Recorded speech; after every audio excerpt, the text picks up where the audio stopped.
Greetings everyone, my name is Raziel and today I once again have some reveals for you. In case you didn't know, Warhammer 40k Warpforge is going to exit its early access and have its full launch on the 3rd of October. And what better way to celebrate than to release a new faction? Today I am excited to share a few cards for the Astra Militarum with you. With that, let's get started. First up, we have the Vox Operator, a 2 energy infantry with 2 melee, 2 ranged and 3 HP that has the passive effect to give flank to all vehicles you put into play. Do note that this does not apply retroactively to vehicles already in play. Pretty solid stats for its energy cost, a very promising ability. I don't see any reason why the Vox Operator could be considered a bad card. The only minor downside is that it is limited to vehicles, but at the very least he will be a staple for every vehicle deck out there. Next up, we have the Master of Ordnance, a 3 energy infantry with 2 melee, 3 ranged and 3 HP that has the passive effect to deal 3 damage to a random enemy or every vehicle you control at the end of your turn.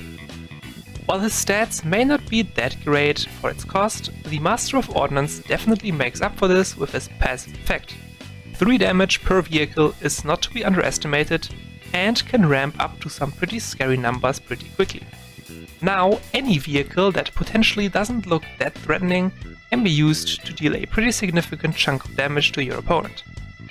All of this will surely lead to the Master of Ordnance also being a staple for every vehicle deck in the Astra Militarum.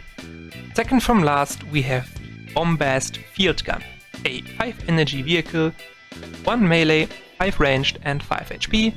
It also comes with long range, as well as the duty ability to deal 3 to 5 damage to an enemy and its adjacent units.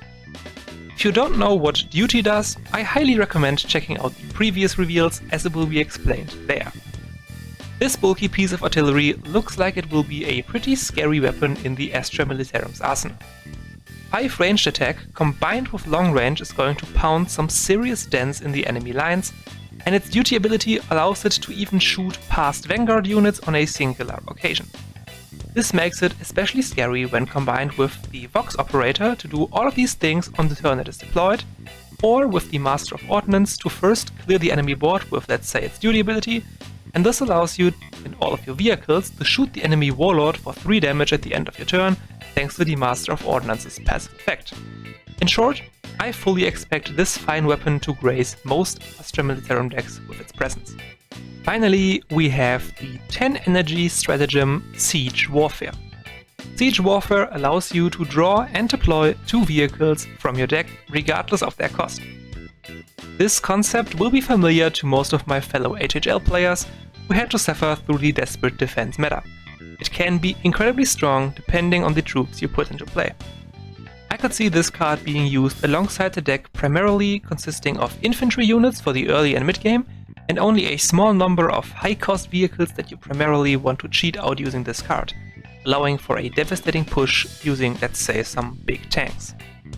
Ultimately, this card will only be as good as the deck constructed around it, since pulling 2 relatively cheap vehicles is going to be a lot of energy wasted.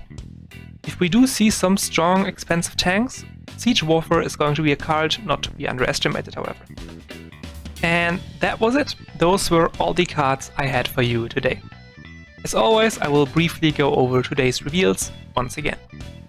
First, we saw a powerful piece of vehicle support in the Vox Operator. Then we saw another vehicle expert with the Master of Ordnance.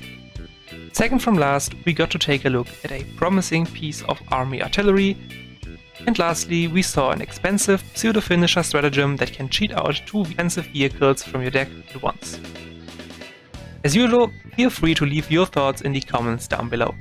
Are you all looking forward to the full release of Warhammer 40k Warpforge? That was it for me. I hope you enjoyed today's reveals, and I will see you all next time.